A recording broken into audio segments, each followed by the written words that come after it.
교독하고 마지막 절을 함께 읽도록 하겠습니다. 제가 먼저 읽겠습니다.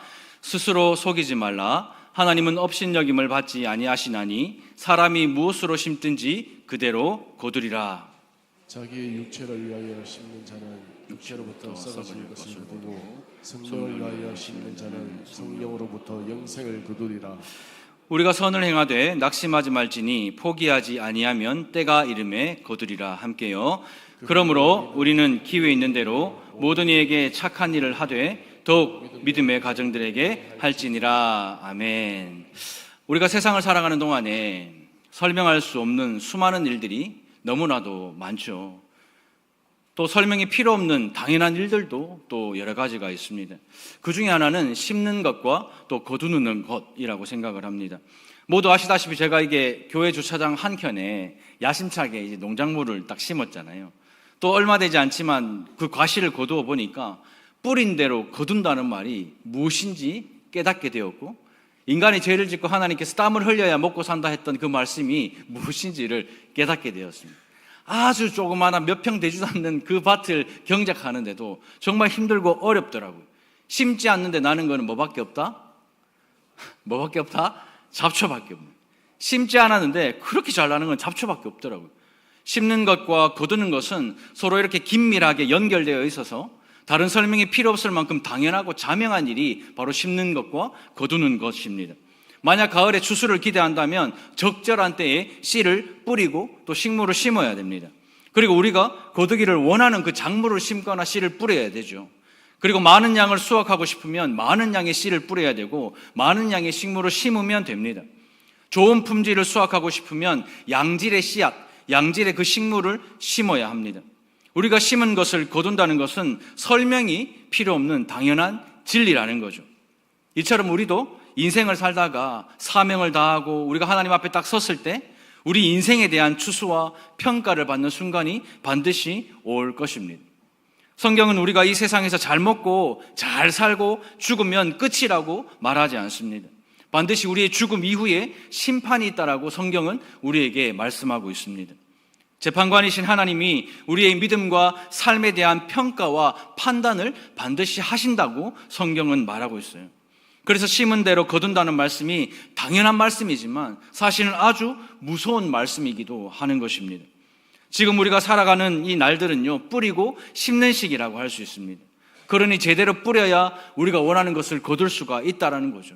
이런 당연한 진리에도 불구하고 수많은 사람들은 어리석게 행동을 합니다. 7절입니다. 스스로 속이지 말라. 하나님은 업신여김을 받지 아니하시나니 사람이 무엇으로 심든지 어떻게 된다고요? 그대로 거두리라. 사람들은 어리석게도 스스로를 속이려고 하는 거예요. 하나님은 우리의 삶 속에서 우리를 교훈하세요. 심는 대로 거둔다. 그거는 틀림없는 사실이다. 자명한 진리라고 성경은 말하고 있습니다. 콩을 심으면 무엇을 얻죠? 무엇을 얻죠? 팥을 얻습니까? 콩을 얻습니까? 콩을 얻죠. 팥을 심으면 뭘 얻죠? 팥을 얻어요. 그런데 죄를 지은 사람들은 어리석게도 스스로를 속인단 말이죠. 어떻게 속입니까? 심지도 않고 어떻게 하려고요? 거두려고요. 그게 스스로를 속이는 것입니다. 이 땅에서 고통과 좌절과 결핍에 허덕이며 애쓰며 살면서 우리가 되는 일이 없을 때 이런 말 많이 합니다. 아유, 뭐 어떻게 되겠지. 좀 더 나가면 에라이 모르겠다. 그런 말씀 아마 한 번씩은 해보셨을 겁니다. 그런데 그것은 우리가 살아있을 때야 그 말이 뭐 유효하지, 죽고 나면 이런 말 통하지 않아요. 우리가 죽고 주님 앞에 섰을 때 주님 에라이 모르겠다. 자신 있습니까? 주님 얼굴 보고 에라이 모르겠다. 어떻게 되겠지? 자신 있는 사람 아무도 없을 거예요. 사람이 태어나면 그 다음 죽는 것은 자명한 진리예요. 우리가 이 땅을 사는 동안 모든 것은 가변적입니다. 다 변해요. 그러나 죽음은 가변적이지 않습니다. 반드시 우리가 직면해야 하는 사실이고 죽음 이후에는 반드시 하나님 앞에서 우리의 삶을 평가받는다고 성경은 말하고 있어요. 어떻게 되겠지? 에라이 모르겠다. 그게 아니라는 거예요. 세상에 예수를 모르는 사람들은 그 인생의 목적이 없기 때문에 이 땅에서 맹목적으로 그냥 되는 대로 살아요. 그러니까 어떻게 될지 모르고 에라이 모르겠고 그렇게 사는 거예요. 그러나 주님께서는 죄값을 지불하시고 우리를 사셨습니다. 아멘이십니까? 그래서 우리 성도의 인생은 목적이 있고 아름답고 존귀한 거예요. 그래서 성도는 하나님을 영화롭게 하고 그를 영원토록 즐거워하는 것이 우리 인생의 목적임을 알고 그 인생을 살아가는 것이 성도입니다. 그러니 우리가 한 번밖에 없는 이 귀한 인생을 살아가는데 되는 대로 살아서는 안 된다라는 것입니다. 반드시 우리가 추수할 때가 온다는 거예요. 하나님 앞에서 우리 인생을 검증받을 때가 있다라는 사실을 알고 우리가 이 땅을 살아가야 하는 것입니다. 어떤 성도들은 은혜로 말미암았다, 이 구원이 은혜로 말미암았다라고 말하니까 오해를 많이 합니다. 우리는 아무 자격이나 공로나 조건을 가지지 않고 은혜로 값없이 구원을 받았습니다. 아멘이십니까? 믿으십니까?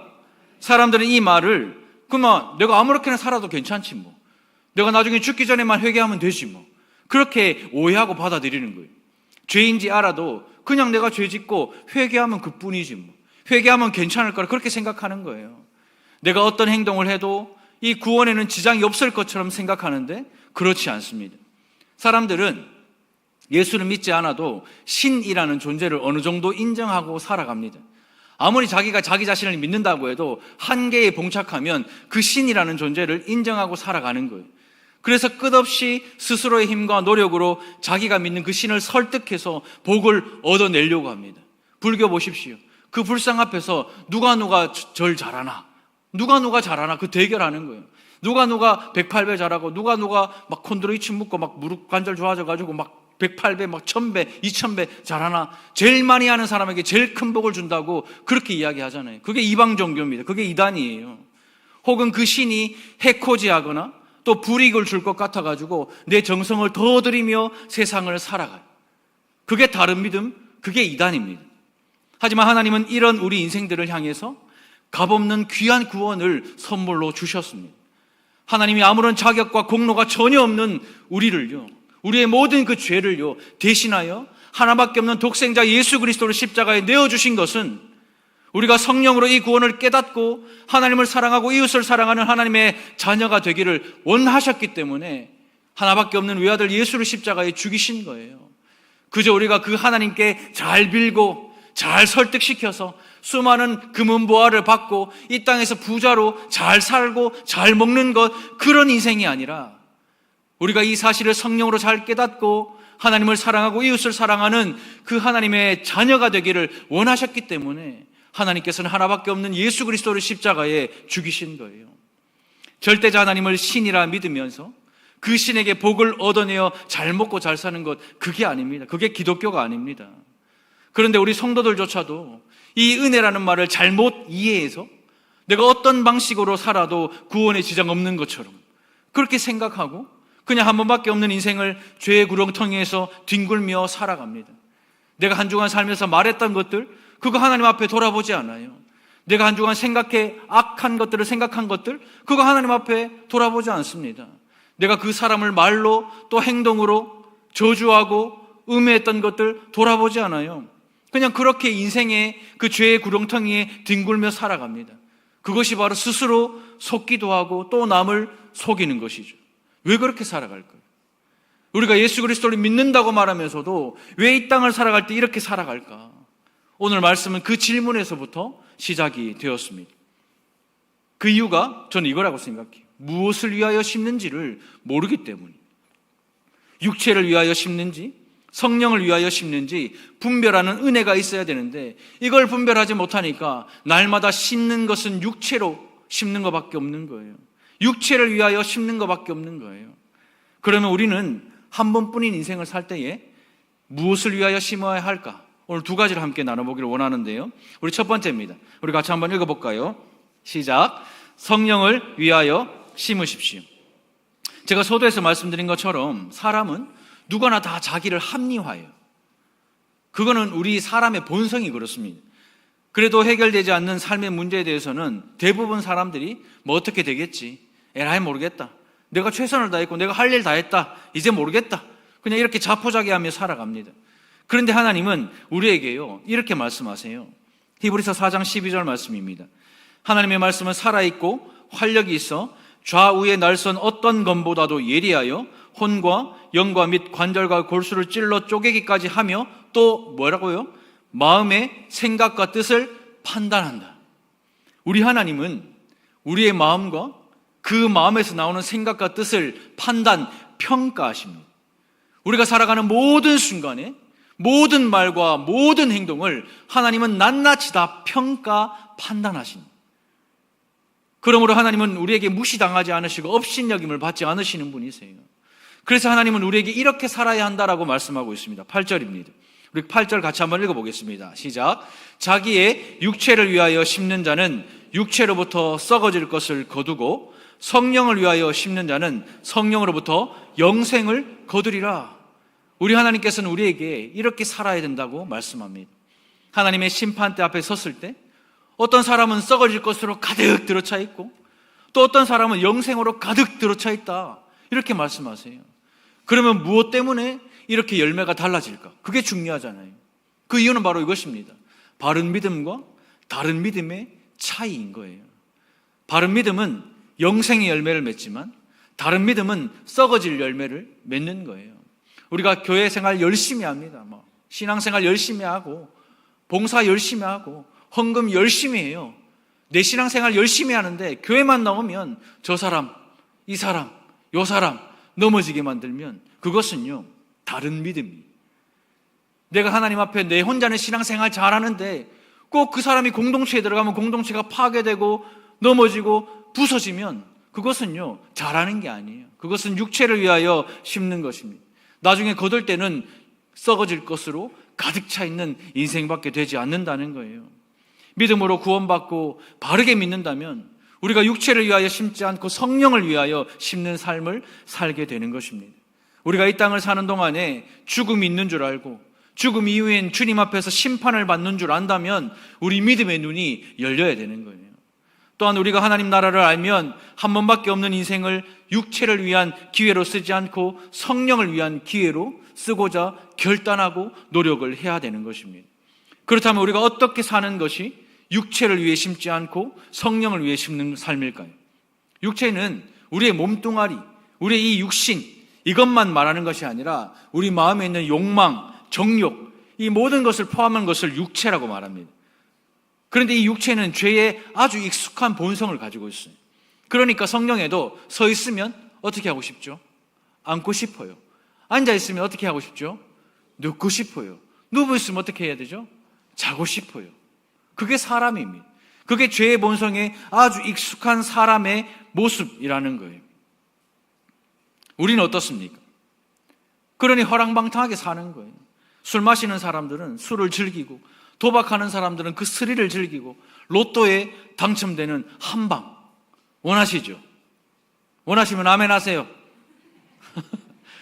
로또에 당첨되는 한방, 그 노리고 살아가는 거예요. 부지런히 땀을 흘리는 것보다 편하고 또 쉽게 놀고 먹고 싶은 거예요. 그걸 좋아하는 거예요. 그게 기본적인 우리 육체의 본성입니다. 그런데 우리가 예수를 믿는다고 하면서도 왜 이럴까요? 우리 육체 안에 있는 자기중심성, 그것 때문입니다. 모든 죄인의 특징이 뭡니까? 자기중심이에요. 모든 대화를 하면 자기중심, 뭘 하면 자기중심.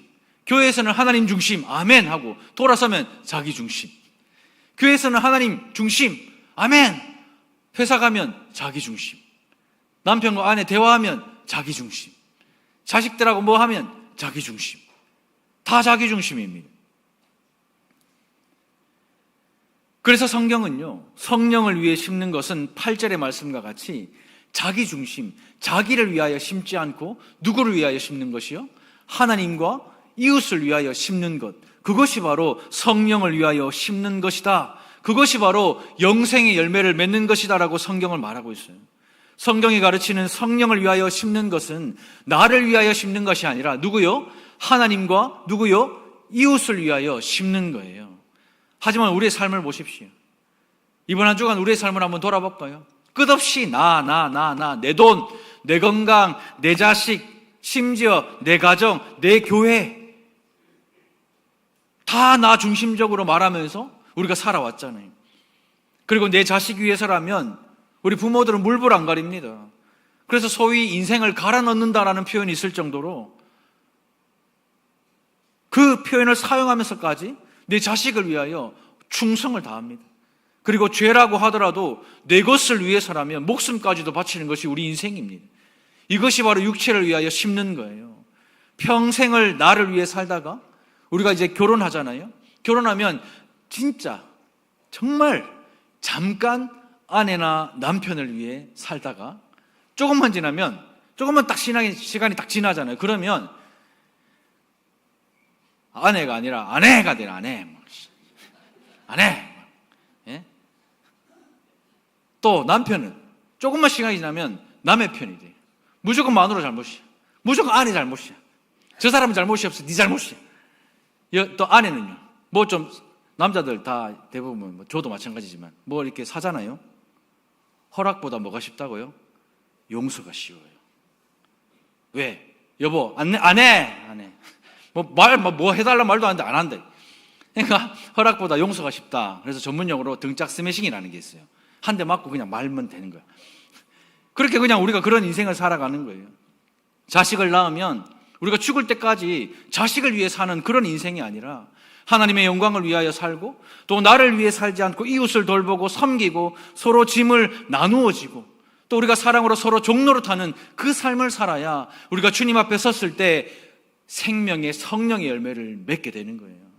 이것이 성경이 말하는 성령을 위해 심는 삶이라는 것입니다. 하나님이 우리에게 주신 것을 가지고 무엇을 했는지를 보면 우리가 어떤 삶을 살았는지가 딱 나옵니다.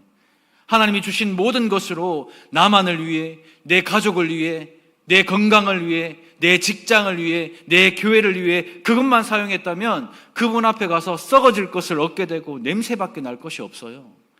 하지만 내게 주신 것, 하나님이 주신 그 한 번밖에 없는 시간과 재능과 물질과 지위 가지고 하나님을 드러내고 하나님께 영광을 돌려드리고 이웃을 섬기는 일에 사용한다면 영생을 얻을 것입니다. 하지만 우리의 부패한 본성이요, 부패한 것을 심게 되고 결국 그 부패한 것을 거두게 되는 거예요. 그러니 갈라디아서 5장에 보면 성적인 문란과 타락들이 드러나고 또 서로의 약점을 가지고 물고 먹으며 싸우다가 결국 어떻게 된다고요? 둘 다 망하는 거예요. 그래서 교회가 그렇게 망하고, 그래서 가정이 그렇게 망하고, 그래서 직장이 그렇게 망하는 거예요.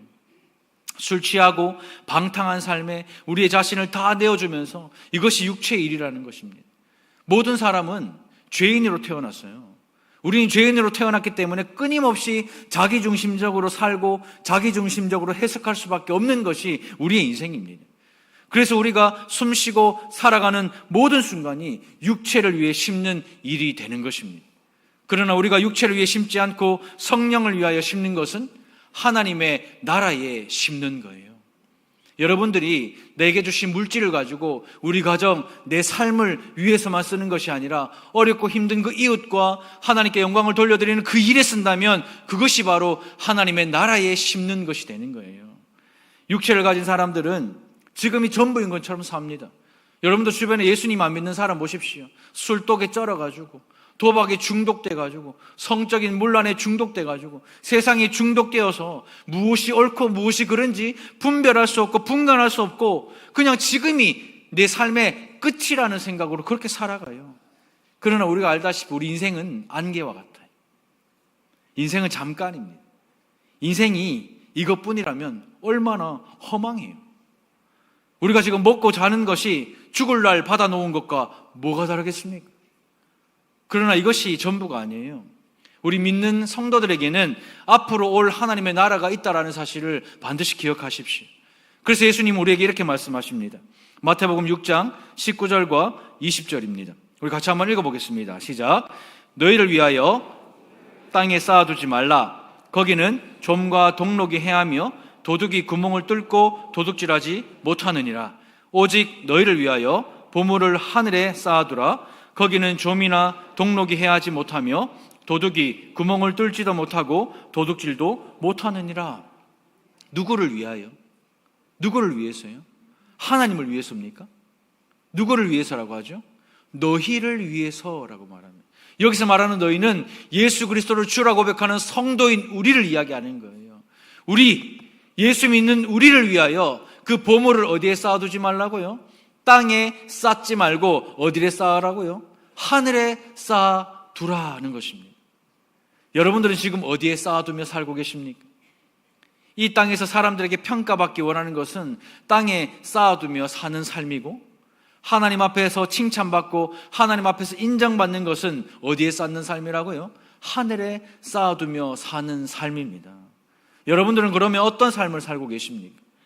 이제부터라도 성령을 위하여 심으세요. 하나님과 이웃을 위하여 심으시고 하나님의 나라에 심으십시오. 우리가 이 땅에서 믿음을 가지고 살아갈 때 애매하게 살지 마세요. 예수 믿는 사람이면 예수 믿는 사람답게 살아가십시오. 애매하게 살지 마십시오. 목사면 목사답게, 전도사면 전도사답게, 장로면 장로답게, 권사면 권사답게, 성도면 성도답게, 그리스도인답게 살아가는 저와 여러분들 되시기를 주님의 이름으로 축복합니다. 썩어질 것을 거두는 그 육체를 위해 심지 말고 성령을 위하여 심는 복된 성도들 되시기를 주님의 이름으로 축원드립니다. 두 번째는 이건데요, 우리 같이 한번 읽어보겠습니다. 시작. 선을 행하십시오. 성령을 위하여 심는 삶을 사는 우리에게는 이 세상에서 참 많은 어려움이 찾아와요. 그래서 우리가 예수 믿는 사람으로 이 땅을 살아가는 게 참 쉽지 않아요. 왜요? 예수 믿는 사람이라고 이야기하고 예수 믿는 사람이라고 내가 내 입으로 말하게 되면 손해봐야 되거든. 굳이 안 봐도 되는 손해봐야 돼. 직장에서 마찬가지, 또 지역 사회에서도 마찬가지. 내가 예수 믿는 것 때문에 손해를 감수해야 되기 때문에 어려워요. 왜요? 우리가 두 발을 딛고 살아가는 이 세상은 성령을 위해 심지 않기 때문에 그렇습니다. 우리가 두 발을 딛고 살아가는 이 땅은 모두가 다 육체를 위하여 심어요. 세상은 지금 당장 눈앞에 보여야 되고 그 결과 가지고 평가하니까 다 육체를 위하여 심습니다. 자기를 위하여. 이런 세상을 살면서 우리가 성령을 위하여 심을 수 있는 방법은 선을 행하는 것입니다. 9절입니다. 우리가 선을 행하되 낙심하지 말지니 포기하지 아니하면 때가 이르매 거두리라, 이렇게 말씀하세요. 우리가 성령을 위해 심을 때 우리가 꼭 기억해야 할 것이 있는데 낙심하지 않고 포기하지 않는 것입니다. 우리가 한 영혼을 지금 구원하기 위해 새생명 축제를 하잖아요. 새생명 축제를 준비하는데 제가 부산에 사역할 때 이런 일들이 있었습니다. 저희 그 교구 순장님이셨는데 남편을 너무 전도하고 싶은 거예요. 남편을 너무 전도하고 싶은데 순장님, 이제 구역장님 수준이면 어느 정도 예수를 오래 믿었다는 얘기죠. 근데 남편이 끝까지 교회를 합니다. 정말 끝까지. 그래서 이제 매년마다 2번 새생명 축제를 이제 부산의 교회에서 하는데, 할 때마다 저희는 이제 어떤 표 같은 걸 줘요. 이제 동그란 이제 스티커 같은 걸 주는데 거기에 이제 세 가족으로 오면 이렇게 붙이는 스티커입니다. 사랑합니다, 축복합니다. 그거를 얼마나 원했으면 남편 그 양복 호주머니 안쪽에 붙여가지고 남편 신발 밑바닥에 그 붙여가지고 걸렸어요. 그 남편 지금 올까요, 안 올까요? 올까요, 안 올까요? 자, 여러분들의 믿음을 한번 테스트 해볼게요. 올까요, 안 올까요? 올해도 적어냈어요. 안 와. 그렇게 이야기하고 그렇게 해도 안 와요. 정말 이 정도 하면 진짜 미안해서라도 와야 되는데 안 옵니다. 안 돼요. 그러니 낙심하고 포기하고 싶어지는 거예요. 근데 이때 말씀하는 거예요. 낙심하지 말고 포기하지 마라. 여러분들 자녀들 중에 옛날에 달산교 신앙생활 잘하다가 지금 신앙을 잃고 지금 방황하는 분들 많잖아요. 그 제가 그 권사님한테 권사님 하면 아이고 이제 안 된다. 그건 내 생각이고 하나님이 하시면 한 번입니다. 한 번. 저도 한 방에 돌아왔잖아요. 한 번이 한 번. 우리가 생각할 때는 평생이지만 주님이 하시면 한 방입니다. 그게 낙심하지 않고 포기하지 않는 거예요. 추수하시는 인생의 주인 되시는 하나님이 우리의 삶을 추수하실 그날이 반드시 올 줄 믿고 우리가 이 땅에서 삶에 좌절하지 않고 절망하지 않고 인내하며 꾸준히 성령을 위하여 믿음의 씨를 뿌리는 것이 중요한 거예요. 실제로 심고 거두는 일 상당히 오랜 시간이 걸려요. 밭에 모종 심으면 다음날 열매 맺는 거 봤어요, 못 봤어요? 있어요, 없어요? 있으면 좀 알려주세요. 저도 밭에 한번 해보게. 없습니다. 단 1도 없어요. 오랜 시간이 걸리고 바람도 맞고 비도 맞고 병충해도 걸립니다. 이렇게 우리가 믿음의 씨를 뿌리면 오랜 인내와 오랜 기다림이 필요하다는 거예요. 그래서 성경은 사랑도 오래 참는다고 말하고 있고 환난도 인내를 만든다 이렇게 말하는 거예요. 정말 어렵죠. 힘들죠. 하나님이야 1000년이 하루가딱 하는데 우린 1000년 지나면 10세대가 가잖아요. 없어요. 그러니 안달이 나는 거예요. 눈에 보이지 않으니 너무 힘이 드는 거예요. 많은 성도들이 목회자의 범죄, 또 중직자들의 교만한 모습, 그 상처받고 교회를 떠납니다. 그리고 또 돌다가 결국 가난한 성도가 돼요. 그리고 또 성도들이 믿을 만한 목사 막 찾거든요. 자, 여러분, 믿을 만한 목사가 있을까요? 없을까요? 자, 여러분들의 믿음을 테스트 해볼게요. 저는 믿을 만한 목사입니까? 아닙니까? 아니에요. 믿지 마세요. 저를 믿지 마십시오. 저와 함께 하시는 주님을 믿으시지 저를 믿지 마세요. 여러분, 믿을 만한 목사는 이 세상에 없어요. 세상에 믿을 만한 목사가 어디 있습니까? 겸손한 중직자? 없어요. 진짜 건강한 교회? 없습니다. 큰 사랑의 교회는 건강할까요? 큰 온누리 교회는 건강할까요? 아니요, 없어요. 없는 것을 우리가 찾으니까 냉소적으로 변하고 길을 잃어버리는 거예요. 없는 사람을 없는데 자꾸 찾으니까 목사 보고 상처받고, 없는 장로님들 보고 상처받고, 없는 교회 보고 상처받는 거예요. 교회가 왜 이러냐? 교회는 원래 이래요. 아니, 죄인들의 개수가 다 모여있는데, 지금 1개수, 2개수, 3개수, 지금 이 안에 300개수가 모여있는데, 얼마나 무섭겠습니까? 근데 교회가 왜 이러냐? 원래 그래요. 그러니, 목회자를 존중하는 것도 잊어버려요. 우리 전도사님들 뭐 이렇게 보니까 젊다고, 또 잘한다고, 반말은 기본이고, 아랫사람 보듯이 하대하는 것도 있고, 교회를 아끼고 사랑하고 희생하려고 하지 않아요. 손해를 안 보려고 내가 교회 공동체 안으로 들어오려고 하지 않는 거예요. 자꾸 반만 맴도는 거예요. 안에 들어오면 일해야 됩니다. 안에 들어오면 뭘 해야 된다고. 자꾸 반만 맴도는 거예요. 그러나 이렇게 신앙생활해서는 안 돼요. 우리가 지금 이 달산교회에서 은혜를 받고 열매를 거두는 것은 우리가 뿌린 게 아닙니다. 이미 앞선 세대가 수고하고 땀 흘려 뿌린 것들을 지금 우리는 기뻐하며 거두고 있는 거예요. 어제 제가 청도 묘지 다녀왔잖아요. 묘지에 거기 묻혀있는 그분들의 신앙, 그분들이 뿌린 눈물, 그분들이 뿌린 씨앗, 그분들이 뿌린 식물로 지금 우리가 기쁨으로 거두는 것입니다. 그리고 지금 우리 교회의 실버 어르신분들이 지금 이 교회를 위해 눈물로 씨를 뿌리고 지금까지 기도해 주셨으니까 그 은혜를 우리가 지금 나누어 먹고 있는 거예요. 그러니 냉소적이 되지 마세요. 길을 잃어버리지 마세요. 원래 그런 거예요. 그게 교회입니다. 누군가 날 위해서, 누군가 우리를 위해서, 누군가 기도하며 씨를 뿌렸기 때문에 지금 우리가 거두는 거예요. 우리 자녀들도요, 착각하지 마세요. 여러분들의 부모님이 울며 여러분들을 위해 씨를 뿌리기 때문에 여러분들이 나중에 그 씨앗, 그 식물을 거두는 거예요. 그 열매를 거두는 거예요. 저도 마찬가지입니다. 저희 부모님이 또 교회 성도들이 씨를 뿌려주셨기 때문에 제가 지금 그 열매를 거두고 있는 거예요. 착각하면 안 돼요. 잘나서 그런 거 아닙니다. 이제는 우리가 뿌려야 할 때예요. 심어야 할 때입니다. 그냥 냉소적으로 냉랭하게 심으면 열매를 맺지 못하는 것이 지금의 시대입니다. 그럼 어떻게 뿌리고 어떻게 심어야 하는가? 시편 126편 5절과 6절인데요. 같이 한번 읽어보겠습니다. 시작. 눈물을 흘리며 씨를 뿌리는 자는 기쁨으로 거두리로다. 울며 씨를 뿌리러 나가는 자는 반드시 기쁨으로 그 곡식단을 가지고 돌아오리로다. 눈물을 흘리며 씨를 뿌려야 하는 거예요.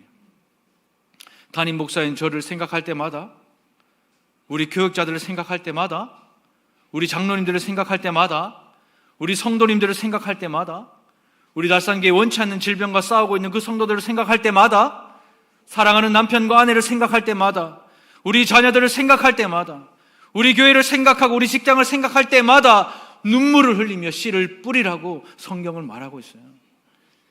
우리가 우는 이유는 결과가 보이지 않기 때문에 그래요. 제가 금요 성령 기도회 할 때 여기만 서면 하염없이 눈물을 흘리는 이유가 뭔 줄 아세요? 결과가 안 보여서 그래요. 결과가 보이면 울 일 없죠. 결과가 안 보이니까. 사랑하는 그 성도리가 너무 힘들고 어려운 상황 속에 있는데 결과가 눈에 보이지 않으니까 그냥 우는 거예요. 그러나 울며 씨를 뿌리면 어떤 날이 온다고요? 반드시 기쁨으로 거두는 날이 온다라는 거예요. 그거는 압니다. 그걸 아니까 그냥 눈물을 하염없이 쏟아내는 거예요. 그걸 아니까. 그러면 언제 눈물을 흘리며 씨를 뿌려야 하는가? 10절입니다. 그러므로 우리는 기회 있는 대로 모든 이에게 착한 일을 하되 더욱 믿음의 가정들에게 할지니라. 여기서 말하는 기회 있는 대로라는 말은 우리가 삶을 살다가 어쩌다가 주어지는 재수, 그 기회, 그걸 말하는 게 아니에요. 정해진 때가 있다는 거예요. 모든 것은 때가 있어요. 하나님의 그 시간인 카이로스의 그 때가 있다는 거예요. 선을 행하는 것은 언제나 가능한 것이 아닙니다, 여러분들. 내가 나중에 형편 좋으면 선을 행하지 뭐. 형편 좋은 날 있을까요, 없을까요? 있을까요, 없을까요? 작년보다 올해 형편 좋으십니까? 재작년보다 올해 형편 좋으세요? 주님 오실 때까지 형편은 점점점 안 좋아집니다. 그러니 형편 나아지면 내가 뭐 선행해야지? 아니요. 때가 있어요. 하나님이 우리에게 허락하시는 그때 할 수 있는 거예요. 이럴 때 이런 핑계 저런 핑계 대지 말고 그때 선을 행하는 거예요. 어디서부터 시작하라고 말씀하십니까? 어디서부터요? 믿음의 가정들에게. 지금 여러분들 좌우에 있는 함께 예배하고 있는 우리 가족들, 우리 성도님들, 우리 집사님, 우리 권사님, 우리 장로님에게, 우리 교육자들에게도 기회 있는 대로 선을 행하라 이렇게 말씀하시는 거예요. 계단을 잘 못 올라가는 성도 옆을 지나갈 때에 그때가 하나님이 주시는 기회예요. 함께 붙잡아 주시고 잘 올라가도록 선을 행하는 거예요. 식당에서 손발이 불편해서 어떻게 못하시는 그분이 내 눈에 들어오면 그때가 하나님이 주시는 기회예요. 맛있게 드시도록 듬뿍 떠서 드리십시오. 오케이 마트 갔는데 우리 집거 살라고 막 잔뜩 샀는데 옆에 목사님이 뭘 사가 왔어요. 그때가 기회입니다. 선을 행하십시오. 힘겹게 청소하고 있는 분들, 또 땀을 흘리며 애쓰고 있는 분들이 눈에 들어오잖아요. 그때가 하나님 주시는 기회예요. 수고한다고, 감사하다고 인사하시고, 할 수 있으면 시원한 음료수 가져와서 하나로 마음을 시원하게 해드리세요. 내 진짜 이 사람하고는 내가 상종을 안 하는데, 정말 불편한데 엘리베이터 안에 단둘이 딱 있는 그때가 선을 행할 기회입니다. 먼저 손을 내미세요. 이렇게 선을 행하며 남은 삶을 하나님께 드리는 성도들이 되시기를 주님의 이름으로 축원합니다. 말씀을 맺겠습니다. 우리 안에 있는 죄성이 우리를 속이더라도 스스로 속지 않는 그 믿음의 분별력이 있는 성도들이 되시기를 주님의 이름으로 축복합니다. 자기의 육체를 위하여 심어서 썩어질 것을 거두는 그 어리석은 삶이 아니라 이제는 성령을 위하여 생명을 심는 그 지혜로운 삶이 되기를 주님의 이름으로 축복합니다. 이제 추석 연휴잖아요. 이제 사랑하는 사람들을 만납니다. 그때 성령을 위하여 심으시고 선을 행하세요.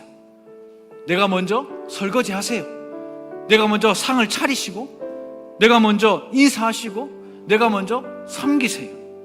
손 아랫게 저게 막 눈 똑까이 뜨고 막 이게 아니고, 눈에 보이면 먼저 행하세요. 하나님의 때에 선을 행하는 정말 아름답고 복된 가정, 그런 교회, 그런 성도들 되시기를 주님의 이름으로 축복합니다. 우리 시간 말씀을 생각하면서 같이 한번 기도했으면 좋겠는데, 우리 한번 이렇게 기도할까요? 하나님, 이제는 내가 성령을 위하여 심겠습니다. 내가 이제는 선을 행하겠습니다.